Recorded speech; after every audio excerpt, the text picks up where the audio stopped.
Everyone, welcome back to our channel. ये है ज़िंदगी और आज है दिन संडे। और संडे का जो ब्लॉग है यानी संडे की जो वीडियो है वो थोड़ी सी स्पेशल है। तो वो किस मामले में स्पेशल है वो हम लोग आगे देखते हैं। और जैसा कि मेरे जो भी रेगुलर व्यूअर्स हैं उन्हें पता है कि मैं उनके साथ किस तरह के ब्लॉग शेयर करती हूँ।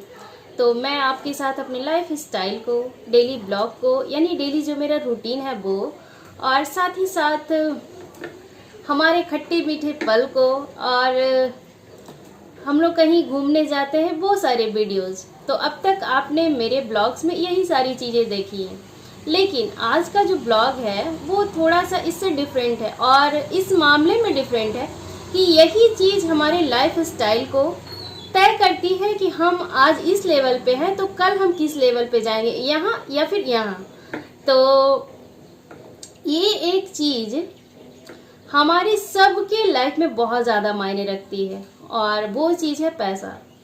तो पैसा जो है वो कितना हमारे पास आ रहा है ये इम्पॉर्टेंट नहीं है, बल्कि ये इम्पॉर्टेंट है कि हम उसे किस तरह से मैनेज कर रहे हैं।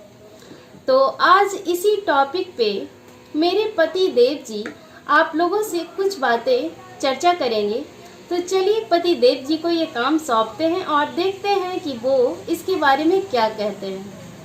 पति देव सभी को मेरा नमस्कार और उम्मीद है आप लोग बहुत ही अच्छे होंगे और वीकेंड का बहुत ही फुल बोला जाए मज़ेदार आनंद उठा रहे होंगे अपने पूरे परिवारों के साथ। आज का जो मैडम टॉपिक छेड़ी हैं ये, और छेड़ी तो है बहुत अच्छी बात है, लेकिन ये काम जो मुझे सौंपी है तो कहीं ना कुछ इशारा इनका कुछ ना कुछ है कि भाई इन्हीं से बोलवाते हैं।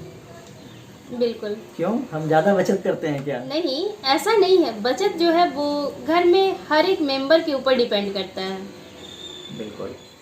आज का जो टॉपिक है वो है बचत।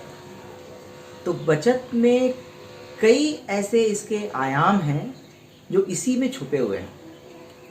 तो हम लोग आज आयामों पे चर्चा नहीं करेंगे। आज हम चर्चा ये करेंगे कि बचत हम लोगों के जीवन में क्या अहम भूमिका निभाती है और बचत क्यों करनी चाहिए। ये दो पॉइंट है। पहला, बचत क्यों जरूरी है, और बचत हम लोगों का बचत अगर हम लोग करते हैं तो ये हमारे जीवन में कौन सी भूमिका निभाती है। ठीक है, तो आज हम यही दो टॉपिक पे हम लोग चर्चा करेंगे।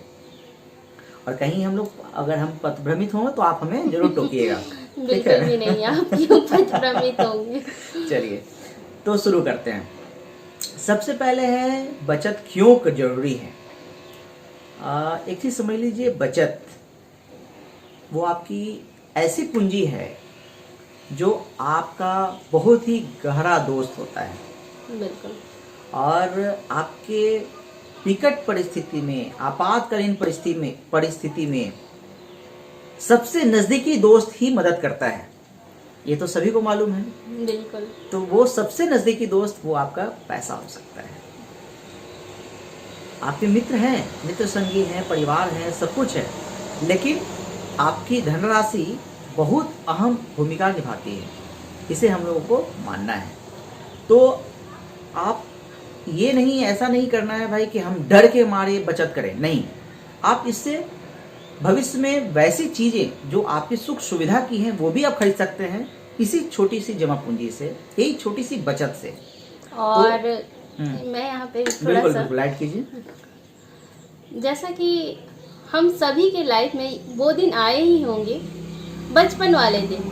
और बचपन वाले दिन में ही हमें अपने माँ पिता से जो है वो बचत करने की भावना उसी टाइम से विकसित कर दी जाती है। और वो किस रूप में? तो वो छोटा सा पिगी बैंक के रूप में। क्या? गुल्लक, इसको गुल्लक बोला जाता है।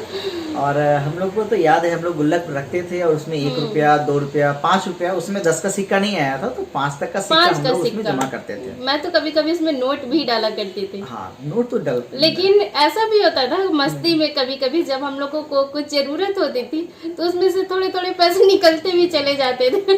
उसको आप खोल करके उसको निकाल लेती थी। चलिए, तो इसमें देखिए 2 राज निकला। बचत में 1 रुपया, 2 रुपया, 5 रुपया या 10 रुपया भी गया, और जरूरत पड़ने पर उसको थोड़ा सा छेद करके उसमें से पैसा निकाला भी गया। तो इससे एक फायदा है, अगर हम लोग छोटा छोटा राशि बचत करते हैं, और एक चीज और समझिएगा, बचत एक थंब रूल है। बचत का एक थंब रूल ये है कि बचत करनी कितनी की जाए, है ना। तो आप मान के चलिए, अगर आप नौकरी पेशे के व्यक्ति हैं, आप कुछ काम करते हैं, तो आप जितना कमाते हैं उसका कम से कम 20% आपको उतना बचत करना ही करना है। उससे ज्यादा तो आप कितना भी कर सकते हैं, वो आपके ऊपर डिपेंड करता है। लेकिन ऐसा भी नहीं कि नमक रोटी खाना है और बचत करना है, बिल्कुल भी नहीं। नहीं तो पता चला आप बचत जिस भावना से कर रहे हैं वो तो भावना आपका पूरा नहीं होगा, बशर्ते वो पैसा कहीं और डॉक्टर के पास या आपके इलाज में कहीं और खर्च हो जाएगा। तो वैसा भी नहीं करना है। सारी चीजों को बैलेंस करते हुए ही बचत करना इम्पोर्टेंट है। बिल्कुल। तो हम लोग बचत को छोड़ेंगे नहीं, आज बचत पे हम लोग चर्चा करेंगे। और बचत में सबसे पहला चीज निकल कर आया, जो पहला नियम है कि हम लोग अपना जितना कमा रहे हैं उसका कम से कम 20% बचत करें ही करें।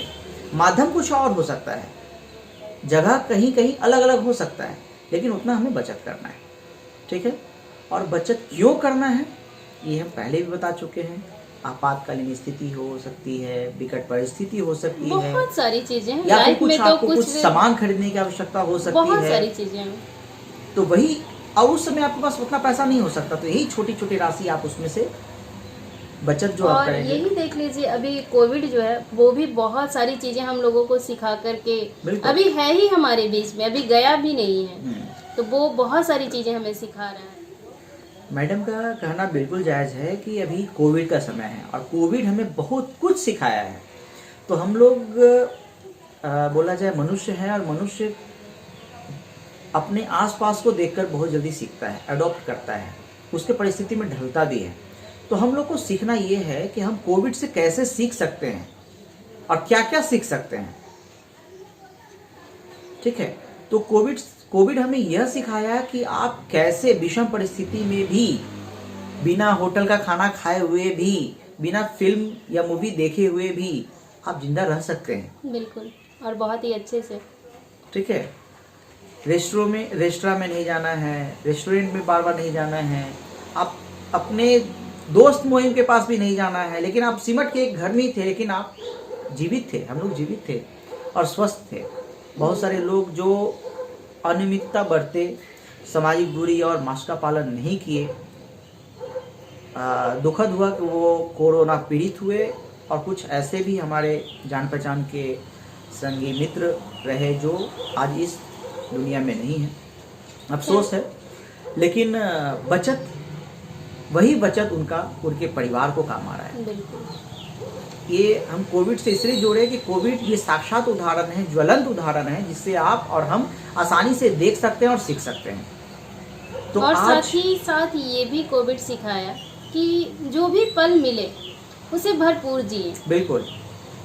उसमें जो भी खुशियाँ आपको दिखती हैं, छोटी से छोटी भी खुशियाँ, उसको बिल्कुल समेटने की कोशिश कीजिए। ये नहीं कि कल कर लेंगे, परसों खुश हो जाएंगे, वहाँ परसों घूमने चले जाएंगे, बिल्कुल भी नहीं है ऐसा। अब जैसे हम ही लोग को देख लीजिए, हम लोगों को यहाँ पे आए हुए लगभग 1.5 साल हो चुके हैं, और जब हम यहाँ पे स्टार्टिंग में आए थे उसी टाइम 2-3 महीने में हम लोग जहाँ घूमना था 2-3 जगह हम लोग घूम लिए।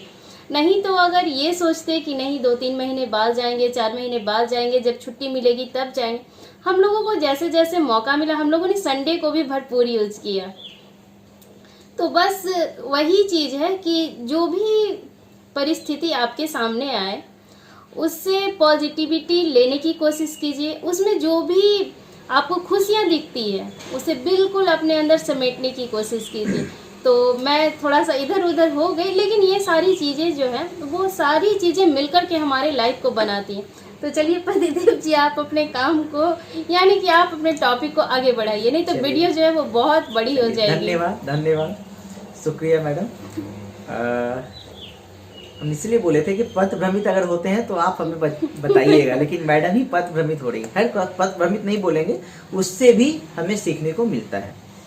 और हम यही बोलेंगे आपसे कि बचत की जो भावना होती है, बचत क्यों किया जाता है इसका तो आप भली भांति जान रहे हैं, लेकिन बचत कब से करना है और कितना करना है ये समझिए। बचत कितना करना है, कम से कम बताया कि 20% करना ही करना है।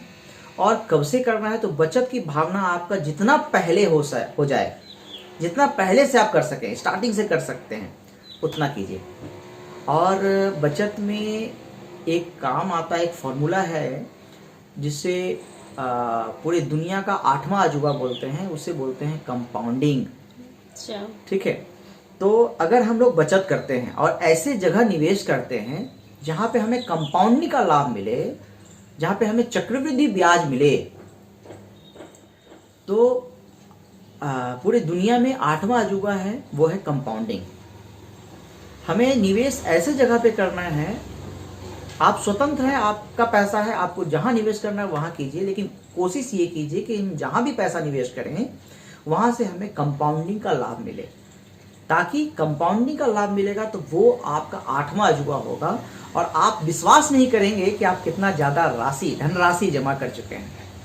और वो राशि आपको अभी नहीं दिखेगा, वो राशि आपको आने वाले समय में, भविष्य में दिखेगा, जब आप शायद लाठी पकड़ लें और आपकी एज 60 ईयर्स क्रॉस हो जाए, 65 ईयर्स के होंगे, और जब आप बचत 20 या 25 साल से शुरू किए होंगे और लगातार बचत छोटी छोटी राशि आप जमा किए होंगे, तो शायद वो धनराशि आपके 60 ईयर्स से 65 ईयर्स में इतनी राशि हो जाएगी कि आप आसानी से अपने बच्चे को वो राशि डिस्ट्रीब्यूट भी कर सकते हैं और उससे आप अपना जीवन यापन आसानी से, बहुत अच्छे से और आराम से कर सकते हैं।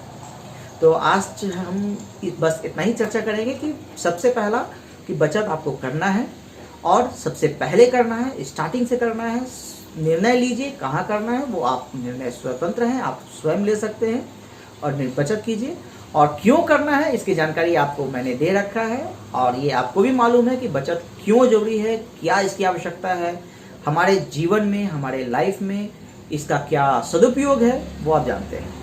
ठीक है, तो आज के लिए बस इतना ही। फिर हम लोग मिलेंगे अगले टॉपिक के साथ। मैडम उस टॉपिक को डिफाइन करेगी, फिर हम उस टॉपिक पे भी हम आपको चर्चा करेंगे उस पर और बताएंगे। और आप लोगों को ये वीडियो यानी इस तरह की वीडियोस अगर पसंद आए तो आप लोग कमेंट ज़रूर करें कि हम लोग आगे भी इस टॉपिक पे और वीडियो बनाते रहें। और ये वीडियो अच्छा लगा हो तो वीडियो को ज़रूर लाइक करें, और चैनल पे नए हैं तो चैनल को सब्सक्राइब कर लें, ताकि सब्सक्राइब भी करें और साथ ही साथ बेल आइकन को भी प्रेस कर लें ताकि नोटिफिकेशन आपको मिल सके, बिल्कुल, और वीडियो आप देख सकें। तो चलिए मिलते हैं हम लोग फिर से नेक्स्ट ब्लॉग में। तब तक के लिए bye bye. Thanks for watching my videos and my blogs. नमस्कार।